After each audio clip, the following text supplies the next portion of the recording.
And I'm going to now introduce Dr. Mills, and he's going to talk about his courses after I introduce him. So Dr. Mills is our new professor of philosophy. We're delighted to have here in the department.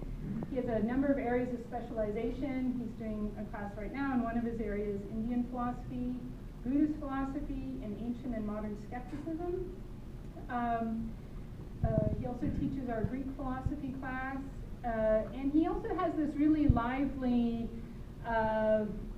other interests, which he explores in a blog he has, which is well worth reading, called Examined Worlds. And that's science fiction from a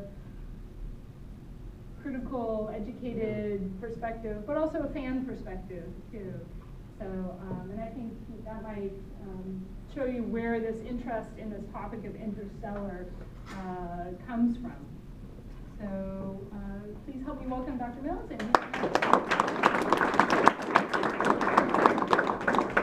All right, so thank you all so much for coming. I really appreciate it.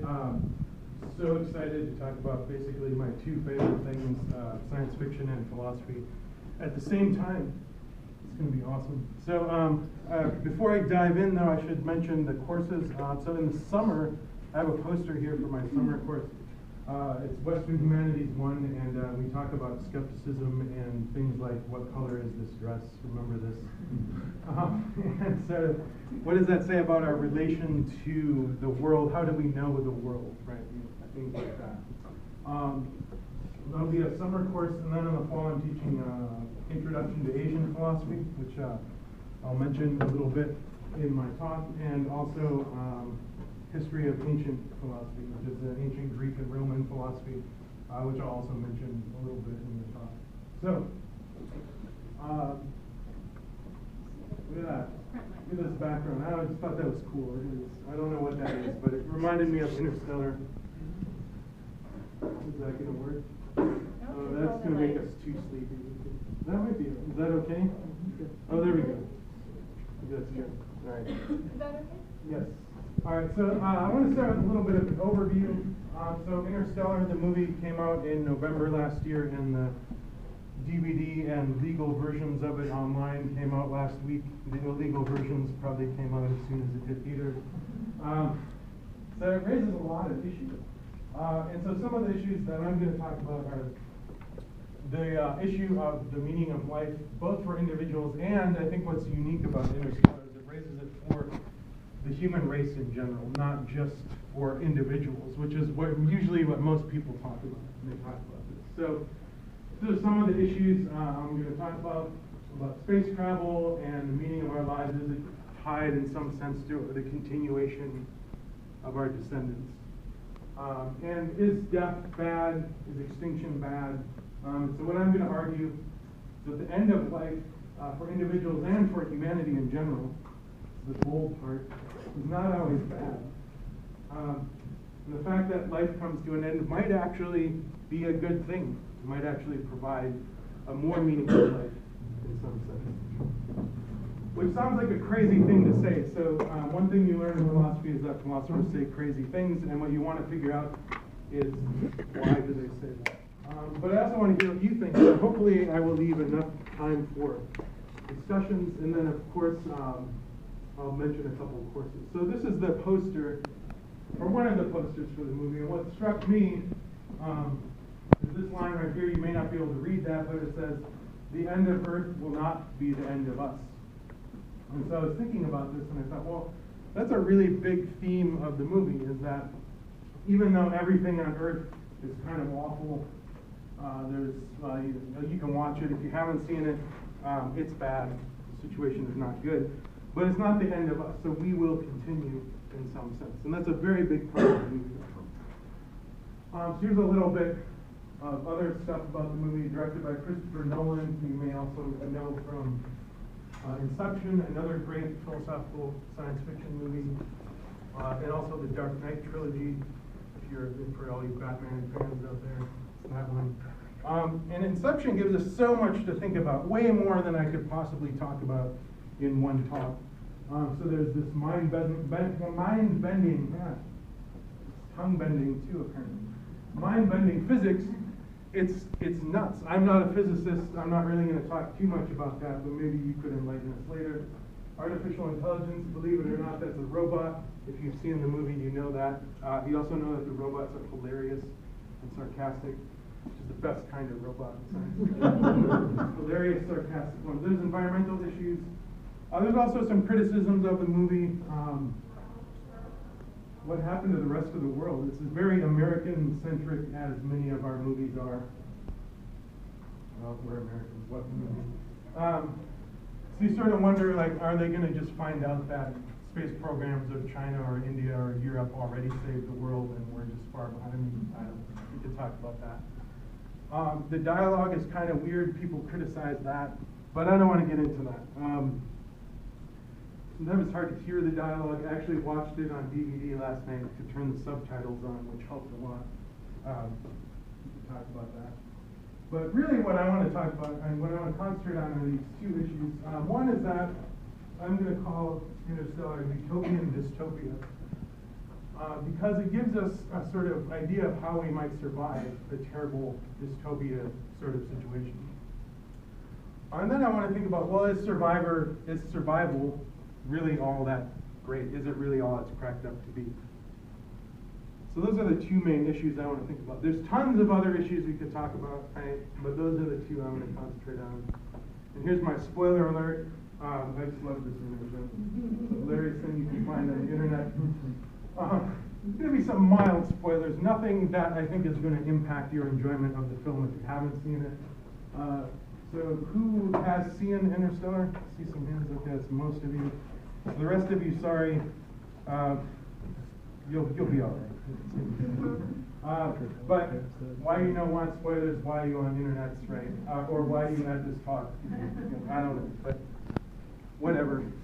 It's not going to be terrible. Trust me. I'll be gentle with the spoilers. Well, first, kind of as Professor Walsh mentioned, I'm a huge science fiction fan also, and so I was thinking of Interstellar in terms of the context of kind of science fiction movies these days. And The Walking Dead is sort of science fiction, sort of horror, right? It's not a movie either, but whatever. It's a dystopian sort of thing. So you've got Hunger Games and Divergent. The second one of those just came out recently. I haven't seen it yet. Maybe it's good. I don't know. But these are all situations where life kind of sucks, right? Like, it's a dystopia is the opposite of utopia. Utopia is a good place to be. A dystopia is a bad place to be. So you've got, whatever's going on in the Hunger Games with the kind of autocratic rule of this small group of people. The zombie apocalypse, of course, and again, also kind of ruled by a small amount of people in Divergent. So kind of situating, these are all insanely popular these days. So situating Interstellar in terms of that popularity is kind of interesting, I think, because I think it shows us a path out of dystopia. It doesn't just say, hey, doesn't this dystopia really suck, and leave it at that. It kind of shows us a way to get out of it. But it does so without, now I'm going to tread on difficult ground here and criticize some really popular stuff. Teenage Gorillas and Simplistic Violent Revolutions. So you give a bunch of 17-year-olds some guns and arrows and knives and overthrow the government. Yeah, okay, sure. I mean, maybe that could happen. I don't know. And then also with the zombie apocalypse, I'm always totally confused. The zombie apocalypse hits and suddenly everybody's Rambo, right? They're just like killing zombies left and right. And I mean, if the zombie apocalypse happened, I would be dead in a day, I'm pretty sure. Like, I would just like walk outside, a zombie would eat me, and that'd be it, right? So I don't know. Just sort of, what do we learn from that? Well, there are values, of course. Also, you might call me a hippie peacenik, if you will. I don't care. But this sort of focus on violence as the main thing that drives the plot of most of these dystopias is kind of, maybe we could do better than that. And Interstellar, I think, does. So what Interstellar does is it gives us a way out of the dystopia with smart, resourceful humans who work together. Right? They don't rely on a savior, like Matthew McConaughey is just one of a team, right? He's not the only person saving everybody. And of course, there's a few robots who I mentioned are awesome and sarcastic. They have to turn their humor setting down. Just great. I don't know what my humor setting is set at. I'll figure that out. And then I think another thing people like about this movie is there's sort of this hope and promise of space travel that seems like the United States used to have, like in the 60s and 70s when the space program was 50s, 60s, 70s, when the space program was well funded and very popular. It seems like maybe some people kind of like this idea that we could sort of have space travel and spread out into the solar system and beyond. So maybe Interstellar in some ways is more realistic than other dystopias, and maybe more hopeful, right? Because it sort of gives us, even if something we can't control happens on Earth, it's an environmental catastrophe, I won't go into the details. That's not anybody's fault. It's not an alien invasion, it's not zombies, it just sort of happens, right? It could happen, right? And so maybe there's something we can do. So here's a t-shirt that was popular with Neil deGrasse Tyson and others, which I kind of like. So, you know, maybe having a space program is not a bad idea. All right. So the hopeful thing about Interstellar is that we just might survive, right? We might survive this catastrophe. And if we could survive that, maybe we could survive ourselves. Maybe we could survive all the sorts of terrible things that human beings do to each other, like war and prejudice and whatnot, right?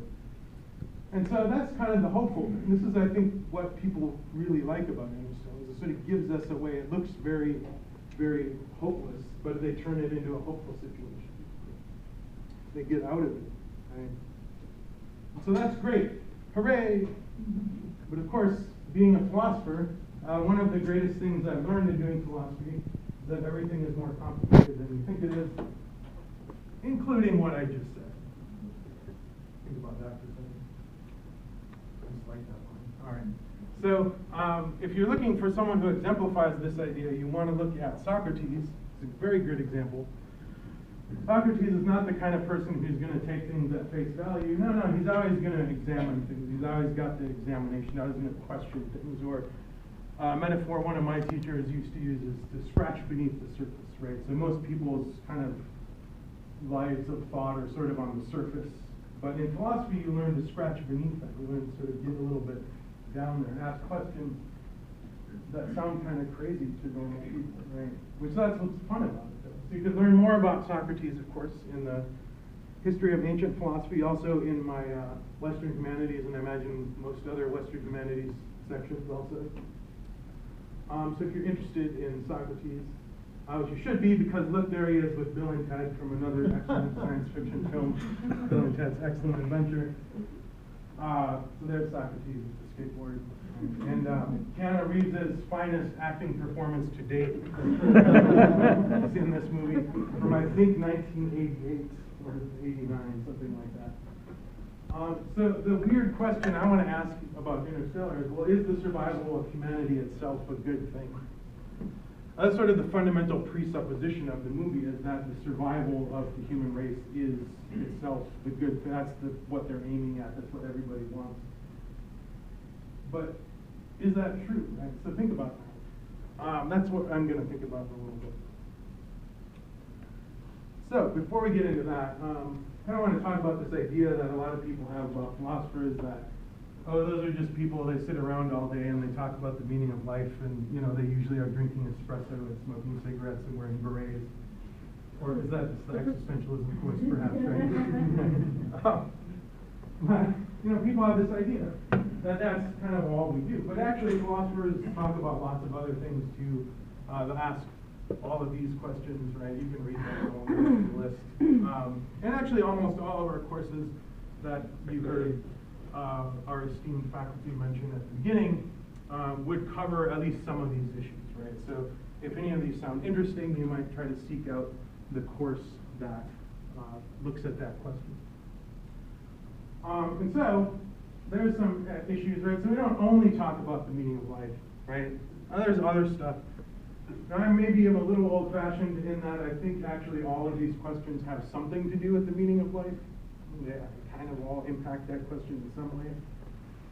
But we don't need to get into that. We can think more kind of head on about it. So again, we're going to recommend the existentialism course if this is really, really super interesting stuff to you with Professor Welch, and you would learn a lot more about some of these issues. All right, so that is the issue I'm going to talk about, but I just want to sort of give the caveat that it's not the only thing philosophers do, it's just one of many questions. So let's think about this issue of the meaning of life. The first thing that I imagine that many of you are going to say, being good college relativists, is that, oh, it's all just subjective. Whatever you think is meaningful to you, and that's all there is to say about it. You just decide this is meaningful, therefore this is meaningful, right? And so you might think that's a pretty obvious view. In fact, my experience with college students is that most college students think that's so obvious it does not even need questioning or argument. It's just totally obvious. But I don't think that's entirely true. And so I'm inspired by the contemporary philosopher Susan Wolf, who I recently made my thesis advisee read. So it's good. And so she has a lot of really interesting stuff to say on this topic. So she's going to give this example that I think is very interesting. So imagine a person who's drugged somehow. I don't know what kind of drug it is, but how about some sort of drug that what they're really sad is all they really want to do with their life is watch reruns of Leave It to Beaver, right? And so for those of you who are not old enough to know what that is, it's an old TV show. I'm barely old enough to know what that is, so I can only imagine what that means to some of you, probably nothing. But imagine sort of whatever the most inane family sitcom you can imagine that really has no aesthetic value. It's just sort of something you put on to relax with the Cheetos on the couch at the end of the night. But a person could be drugged to just love that. They say, oh, I can't wait to see what Beaver does next. He's gonna be doing something really great, right? Well, would that be a life you would want to live? I mean, remember, you would subjectively enjoy it. You would think this is the greatest thing ever. But would you actually be doing something meaningful or interesting?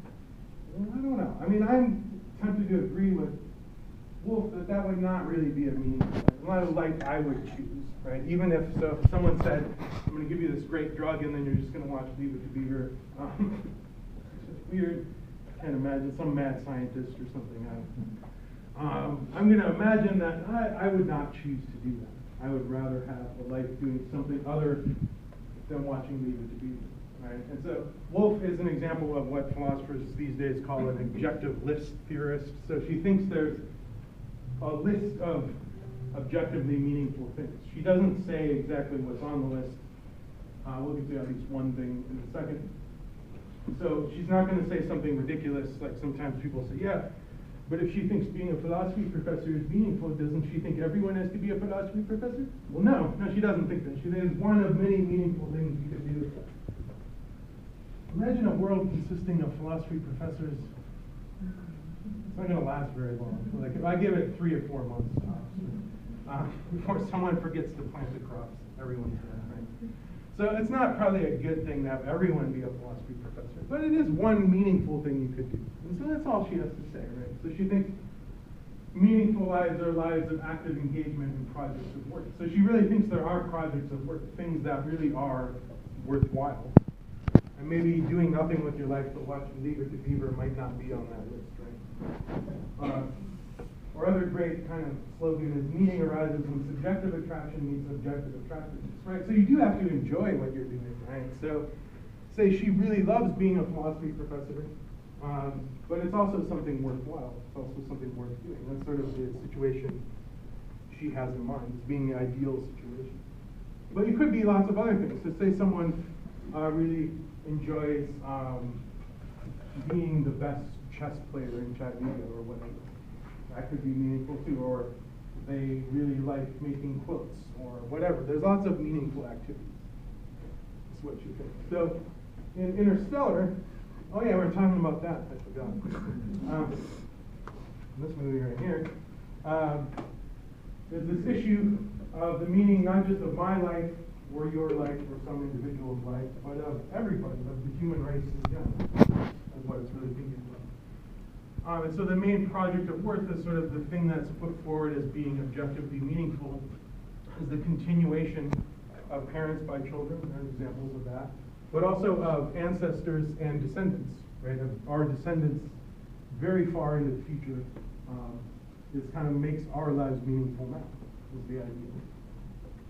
And so the idea is that what I want to press on this is just to get at this issue. Does it really make sense to claim that the continuation is meaningful just because you like it? So think of parents, all the trouble they go through for their children. It's not really pleasant a lot of the time, right? I mean, I'm not a parent, but I've heard that it's a lot of work, right? And it's very thankless often. You don't actually like it. You do it because it's somehow meaningful, or somehow it has some kind of something that is attractive about doing it. And so it would be kind of weird to say that I take care of my kids because I like it. And you say, well, why do you like it? Well, because it's meaningful. Why is it meaningful? Because I like it. Well, you see, there's sort of a circularity. It's not really a rational grounds for that. Now, I don't know exactly what the argument would be that it really is meaningful, but you can imagine some sort of argument. But if you don't have something like that, it seems sort of arbitrary. Like I could just say that drinking Publix Diet Cola at exactly 5:57 every day is going to give my life meaning. But that's kind of ridiculous. I think so. So in Interstellar, there's examples of fathers and daughters. Maybe we could talk about later why fathers and daughters, why not mothers and sons, or some other permutation. But that's the situation we're in. So we've got Matthew McConaughey. Say, all right. So he's got got his daughter, who's played by, I'll just say at least 2 actors. I'll just leave it at that if you haven't seen it. Because she grows up. And then got John and Amelia here. He's the father, she's the daughter.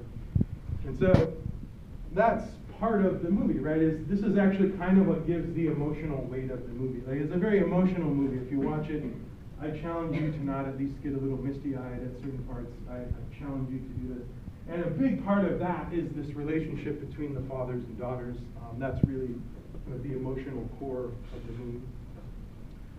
So again, spoilers, very mild ones. Actually, I'm going to kind of say this so vaguely that you won't even know it's a spoiler. So Cooper, Matthew McConaughey, thinks that the beings that build this thing called the Tesseract, and don't worry about what that is if you haven't seen the movie. If you have, it's that thing that looks like that. It's cool. Just look for it if you haven't seen the movie. He says that it's built by our descendants. He says they're us, the civilization that's evolved past the 4 dimensions that we live, or our kind of distant descendants, far in the future. They're 5-dimensional beings. I don't quite know what that means, but that's what they are. And so, in Interstellar, you get this situation where parents are continued by their children, which of course general relativity messes up. You know what I'm talking about if you've seen it.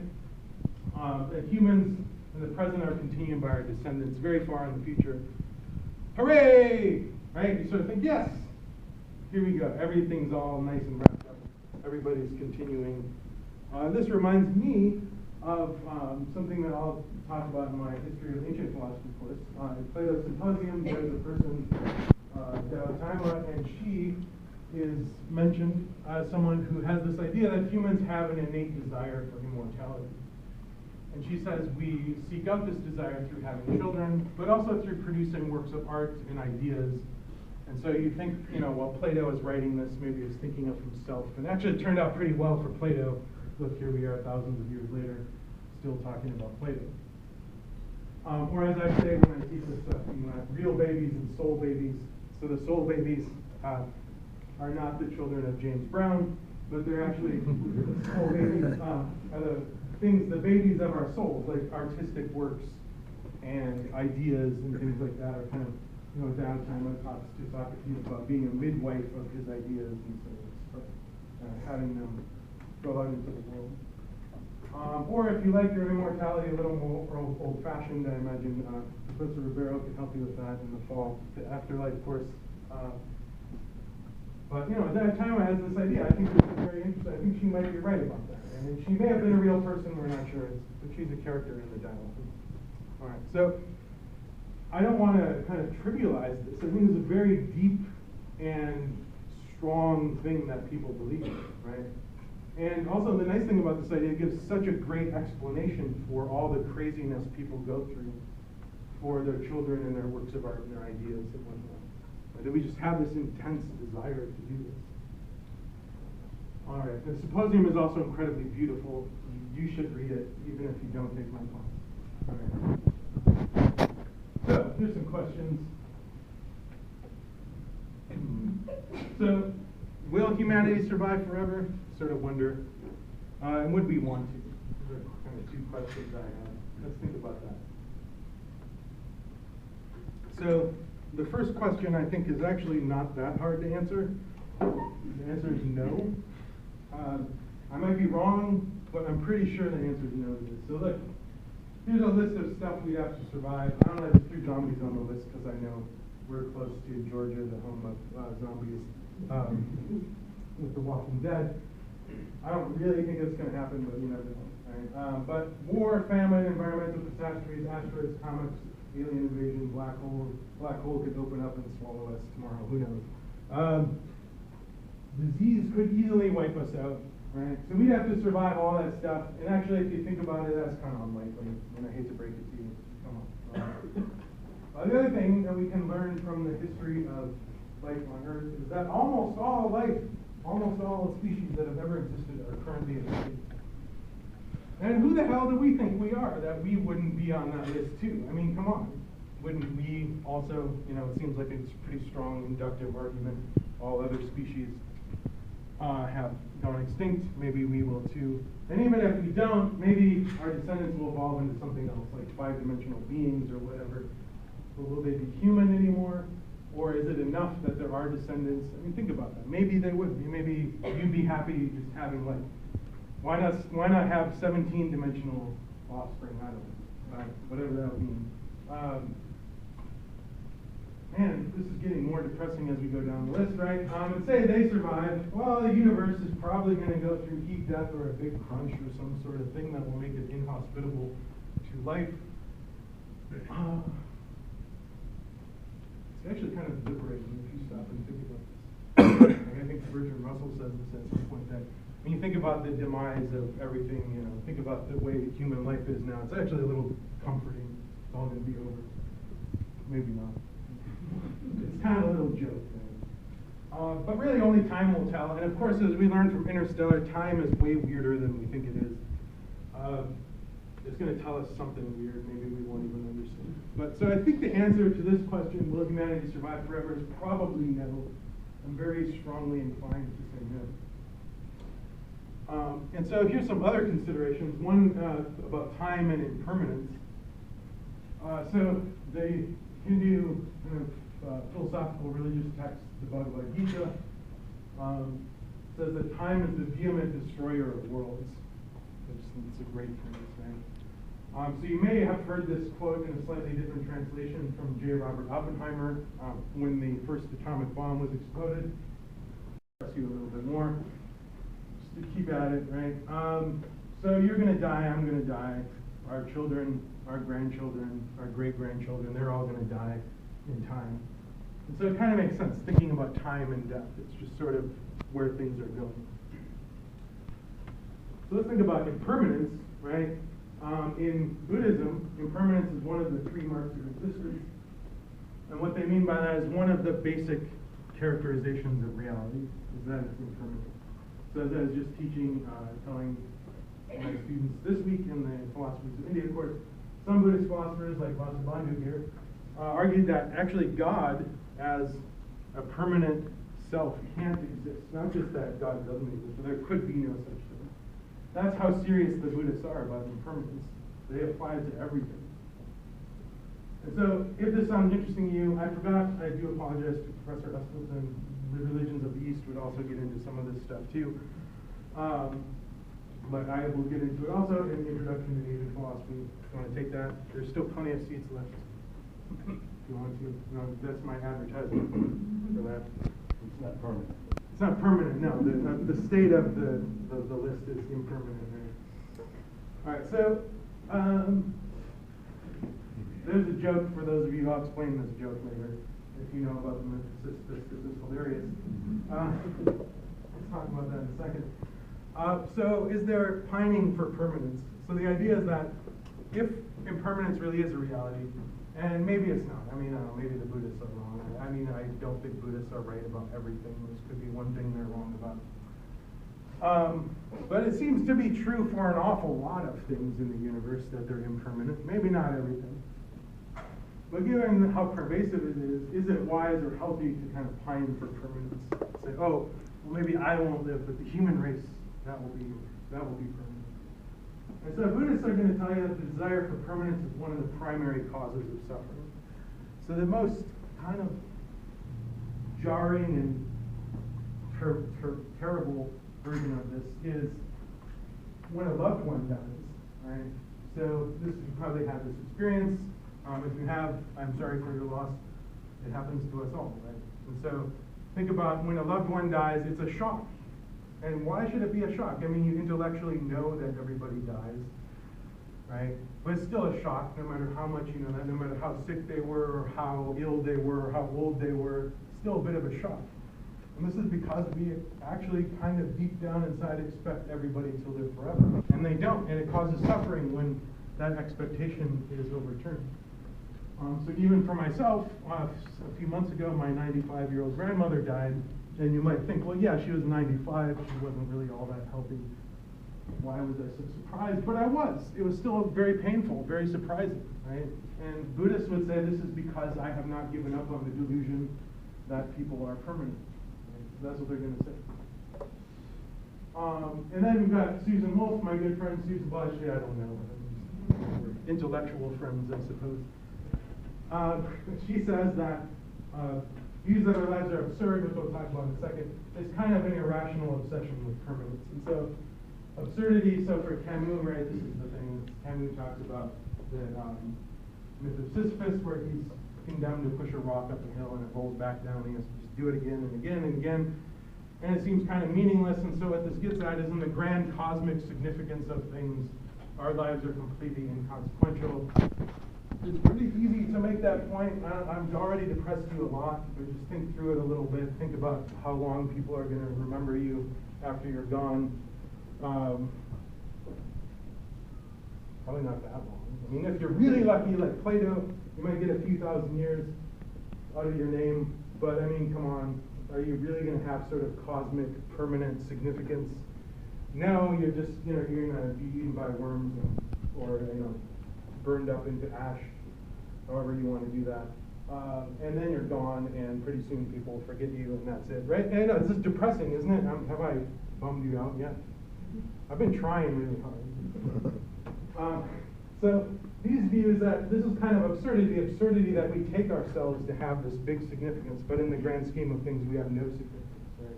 And so Wolf kind of says, and I tend to agree with it, this is like, why would we even want to have that kind of cosmic significance? Maybe there's something wrong with even wanting that. Maybe that's the trouble. All right, so Interstellar. Oh yeah, remember that? Yeah, okay. That movie we're talking about. So one question I had when I was watching the movie, I watched it for the third time last night. Very, very exciting. Is there sort of this unhealthy pining for permanence of the human race, right, in the movie? Maybe there's not. Something to talk about. There is an alternative interpretation. Maybe where it doesn't do that. But could it be that at some point we should go gentle into that good night? Even if you haven't seen the movie, you've probably heard the poem by Dylan Thomas about rage against the dying of the light, right? And you shouldn't shake your fist when you say it too, right? You're raging, right? I mean, I don't rage very well, but I'm trying. Right? So Michael Caine says this at least 3 times in the movie, right? It kind of gets liked by the third time. I'm like, yeah, shut up. But anyway, he says it a lot. And the idea is that he's trying to preserve the human race. Right? That's what he wants at all costs. And so, here's the crazy thing I'm going to say.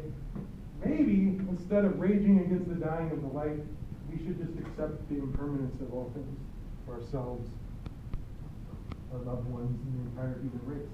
And maybe that's actually a good thing. Maybe this is a condition for having meaning at all. Which sounds like a weird thing to say. Actually, it sounds crazy to me. I don't know, when I first thought of this, I was kind of like, well, that's kind of nuts. What am I even saying? So, here's some reasons you might say that. So one is just the banality of immortality. I mean, come on, do you really want to live forever? I mean, maybe you do, but I don't know. It just seems like it would get old. Just get tired after a while. Maybe that's just me. Maybe I'm just curmudgeonly that way. Also, as I've sort of mentioned, eternalist aspirations quickly lead to nihilism because it's really easy to see that we're not going to live up to them. That nothing you do is going to have eternal kind of permanent cosmic significance. And nihilism is the view that life is meaningless. If you start out with that idea, of course you're going to be a nihilist. It just sort of happens real easily. And then I've got two arguments for you. As I think Professor Place had mentioned, he's going to talk about arguments in the fall. So we can look at my arguments. They probably might not pass the test of that class, but let's see. All right. So here's one argument I'm going to give you. This one's kind of weird and abstract. The other one I think is easier, so keep that in mind. So the argument goes like this. Death is not an event in life, but it rather constitutes the limits or horizons. So think about it like this. The ink in this marker is impermanent like that. And you can sort of see the limits, right? And this is something that I'm borrowing from Mark Rowlands, who in turn stole it from people like Epicurus, Wittgenstein, and Heidegger, who are all philosophers and learn about in various courses. So death isn't something you live through.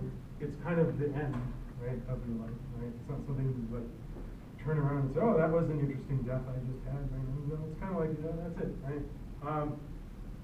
So the idea is that the limits or horizons I'll use horizons because that's a better term for Interstellar. It talks about the event horizons and the black hole and whatnot. But that gives order to events in life.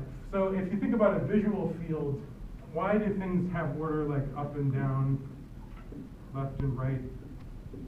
Imagine if you had a visual field with no borders at all. It just sort of went on forever. You couldn't even make sense of things like up, down, left, right.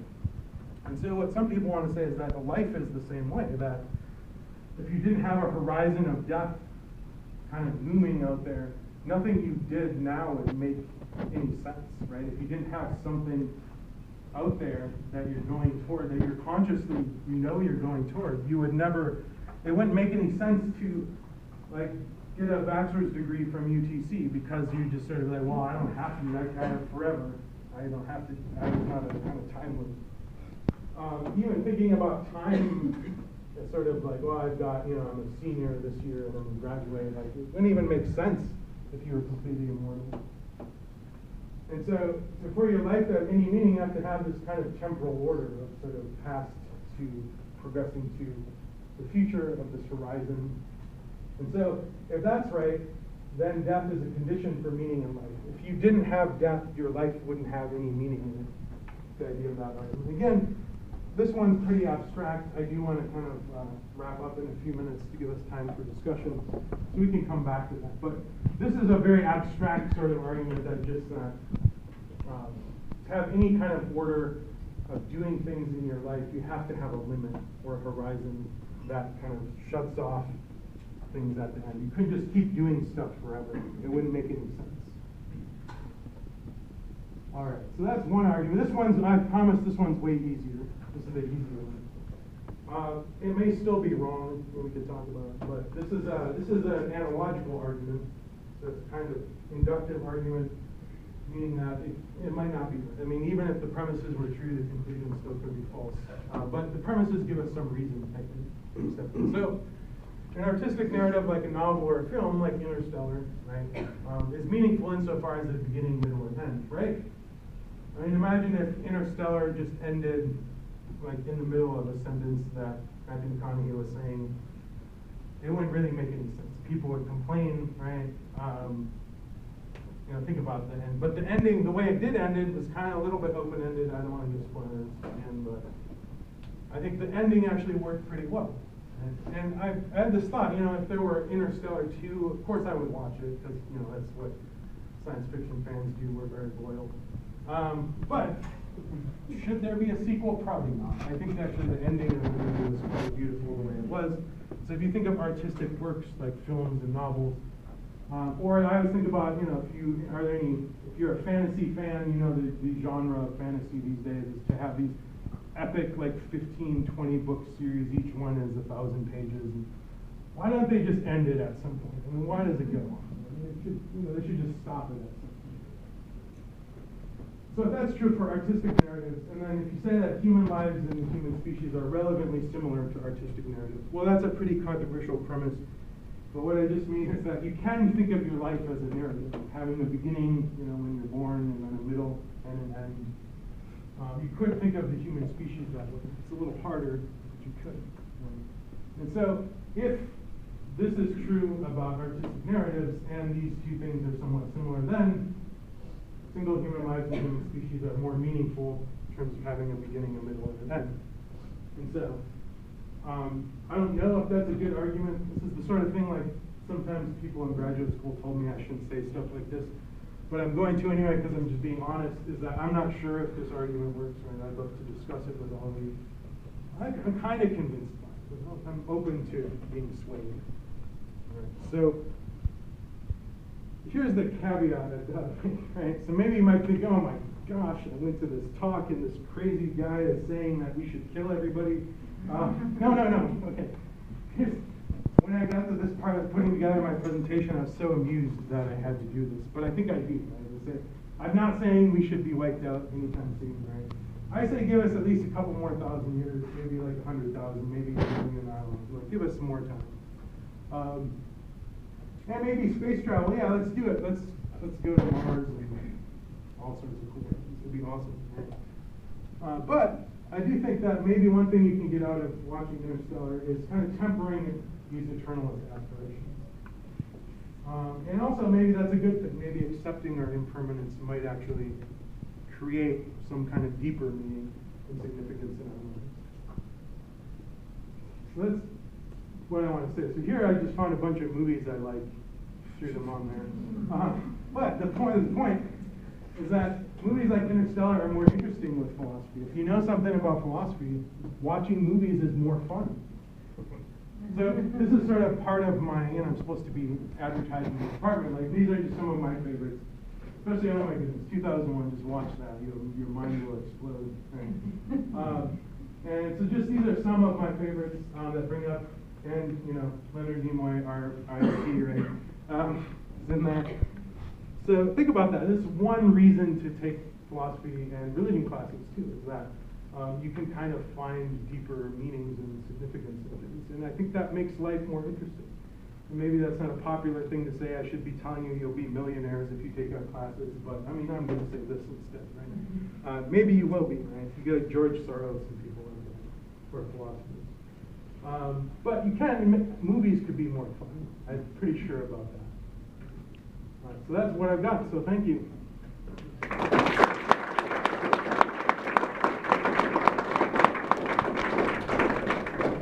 Again, take our classes. All right, so we have what, about 10 minutes? Anyone have any comments or questions? Or if you need to leave, I mean, I can't stop you. Oh, also, I forgot to say that my students, if you are looking for the extra credit, sign up right here. All right, anybody? Am I just completely nuts? Tell me. I want to know. Yes, tell me. I don't think you're nuts. I just have kind of a comment. I was thinking this would be an interesting thing to expand, thinking about more locally, like the right to death, sort of issues in euthanasia. So is it really valuable to extend your personal life for no matter what cost to others, no matter what cost to yourself? It seems like there's kind of an interesting connection to certain issues of bioethics. Definitely, right. And so we have a bioethics class, right? That's the thing we could talk about. So is that. Yeah. Good. And so, yeah, I've thought about this. I mean, you know, I guess some people think about this. Imagine you had a terminal illness and you knew the treatment was going to be very long and painful and probably not successful.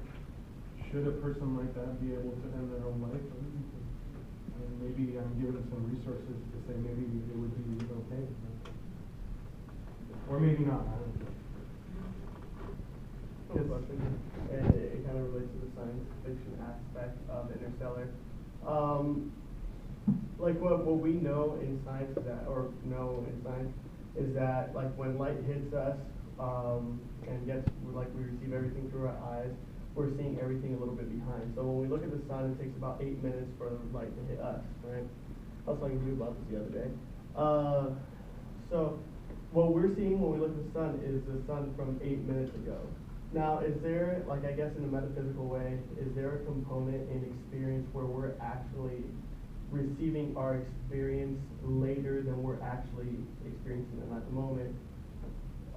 Is there a possibility of that? And if that's the case, is there actually a way that we can outlive our humanity because we're receiving it late, or even with the concept of general relativity, if time is a place, not necessarily a sequence of events, then can we actually leave that? You know, who'd say that if we die, we don't just end up back in a moment as opposed to a sequence of events? You know? So you sort of live in an eternal moment? Yeah, almost like, because time would essentially be considered a place, not necessarily. Right, yeah, so I mean, the thing, I'm trying not to be too spoilery here, think about like the Tesseract in the movie, right, where time is turned into a physical dimension. Okay, I'm sorry, I should say that's a big one. Right, yeah, so something like that, right? Could that be the five-dimensional being? Maybe all this stuff I just said doesn't apply to them because they relate to time in a very different way than we do. Right, yeah, I think that could be. But it seems as though like the five-dimensional beings or whatever, they're going back to the three-dimensional world, and it seems like they're trying to perpetuate their existence. Yeah, this is the thing. Because like it seems that they've like again evolved, and what should that say about reliving moments? Should we talk about time loops? This is awesome. So here's the five-dimensional beings way over here. They go back in time and start their own timeline. Right, that's what they do. Right. And it seems like we're reliving all humanity again, and we don't get to leave it. You know. Right. Yeah. So maybe that's a kind of permanence or immortality. Is this what you're thinking? Yeah, and it's not one that we get to experience directly. You know, but it doesn't seem like we actually. Again, if time is a place, then I guess the universe would be irrelevant.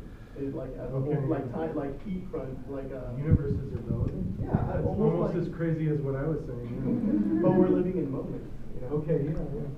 Cool. Yeah. So this could be a kind of immortality. Yeah, it's a sort of presence that we don't see directly. Yeah. So most of what I'm saying is kind of based on our normal, like human experience in 4 dimensions. But if we add more dimensions, maybe other stuff is possible. Anybody else? Yes? What about if we were to think about this in like the light of Buddhist perspective, because with the constant like cycle of rebirth, eventually that would have to come to an end if right. The end of humanity moves. And the end is kind of the point of Buddhism. Right, so would everybody necessarily reach nirvana, or there some final enlightened state? This is something people have asked me before, like, is there a sort of Buddhist version of eschatology, and there's this fancy word that, which I think, if I remember, means something like study of kind of the end times and stuff like that, right? So do Buddhists have a version of that, like you read in the book of Revelations and all the, well, that's some crazy stuff, right? Revelations, right? Is there something like that where everybody's in line? And I don't know, I've asked around, I'm trying to figure this out. I sort of think that because Buddhists tend to think of time as beginningless, maybe if you have a beginning, it makes sense to have an end, right? But if you don't have a beginning, you just say, well, maybe we'll all be enlightened. I mean, you do get the Bodhisattva vow, which we talked about in class, right? I vow to liberate all innumerable beings. But if they're innumerable, how can you liberate them all? Yeah, it is infinite. It's sort of strange. Assuming that there is like an end means that there is an end to the cycle of rebirth, which kind of assumes that everyone or like the build of karma stuff, everyone would like a lie from like good karma builds Yeah. and you have bad karma, so it just kind of seems like it wouldn't apply to the Buddhist perspective. Right. But then, of course, even the cycle of rebirth is impermanent, right? It's not a single Atman like the Hindus have that lives on. But maybe even that could be, the word nirvana means something like extinction or going out, right? Oh, sorry. Yes. I just wanted to mention, there's a show that Matthew McConaughey is in, Culture Detective, and he actually talks a lot about like time and death and all of that, kind of like he did in Interstellar. Okay, yeah, I should check that out. True Detective. I've heard good things about the show. Is it good? I'll watch it. Okay. Thanks. Anything else? Yes, So, well, I came in here thinking that like, I don't know, meaning was, I guess, I don't want to say relative, like relativity, but more like comparative. So that like, if to have meaning, like you have to, it's more, it is relative in a sense that like, from an outside perspective. So I would say like, your life has meaning to me, but so maybe there's like different definitions of meaning, because like what is meaning to yourself then, and so I don't know, then to apply that to like a general whole, like the argument persuaded me for sure, because I love Buddhism, and so I guess I have to accept impermanence, but I don't know, do you think there could be like different definitions of meaning like that? So like I was talking about like comparative, I guess. Yeah, so definitely. I mean, I think what Wolf and I would follow her in being very careful is, I think what people are nervous about when you talk about meaning is that you're going to go around judging people and be like, oh, your life isn't meaningful, mine is, ha ha ha, and you have to do that. That's I think what people are worried about, and what she's very careful about, and I would be too, is that really what we're trying to encourage is thinking about the meaning of your own life more than worrying so much about other people, right? I mean, let them worry about their own lives.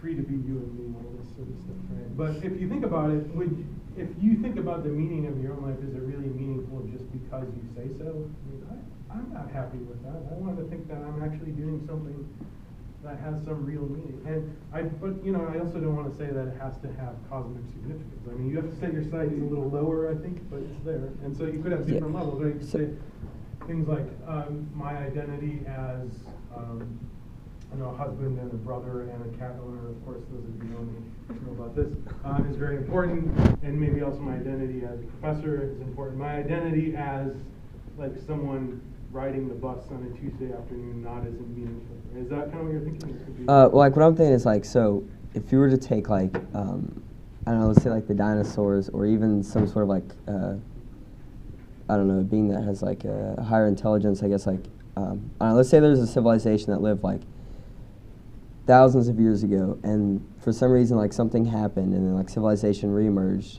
similar to like the ancient alien theory, or something like that.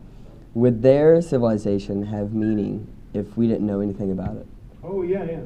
So I guess you could look at that. It's like some it's of my favorite science. I mean, I'm a huge science fiction nerd, which I mentioned, but there's great stories about kind of space archaeology, where like humans go and discover remnants of some billion-year-old civilization, right? Does that give that civilization more meaning because we found out about it? Or take us, right? Say we go extinct and boo-hoo, we all cry, it's terrible. And then in a billion years, some other, hopefully much smarter and nicer group of people comes along and they say, oh, look at these humans. They built this thing called Holtall. And once there was a student there named Robert Austin Kipper. And he was so amazing, look at him. So that would give more meaning to your life, right? Yeah, Something I guess. Maybe, yeah. So maybe there's kind of intersubjective component too. Yeah. For sure. This is about 6:30. Great, well, let's change direction.